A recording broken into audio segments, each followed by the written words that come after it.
It's easy to forget the horrors of war. But I thought on this day, the anniversary of World War One, we would remember those who suffered for our benefit. These are the letters written by soldiers from World War One. The first comes from Private Albert Ford, who wrote a letter to his wife on a scrap piece of paper before going over the top. My darling, if this should ever reach you, it will be a sure sign that I am gone, and of what will become of you and the chicks, I do not know. But there is one above that will see to you and not let you starve. You have been the best of wives, and I have loved you deeply. How much, you may never know. Dear heart, do think sometimes of me in the future, when your grief has worn a bit, and the older children, I know, won't forget me, and speak sometimes of me to the younger ones. Dearest, if the chance should come your way, for you are young and good-looking, and should a good man give you an offer, it would please me to think you would take it, not to grieve too much for me. I should not have left you, thus bringing suffering and poverty on a long, loving wife and children, for which in time I hope you will forgive me. So dear heart, I will bid you all farewell, hoping to meet you in the time to come, if there is a hereafter.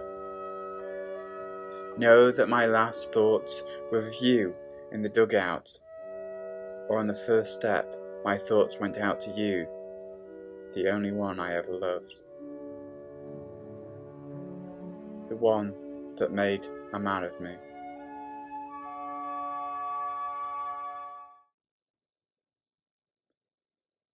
Albert was killed in action on the 26th of October 1917.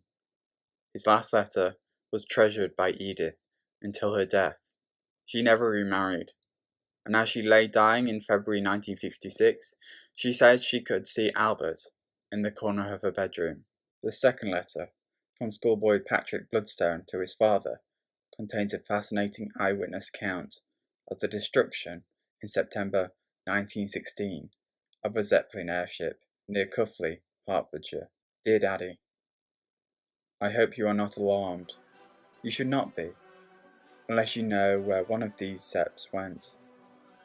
I have heard that it raided London up the Strand and caused heavy casualties. For this I know because I saw, and so did everyone else in the house. Here is my story.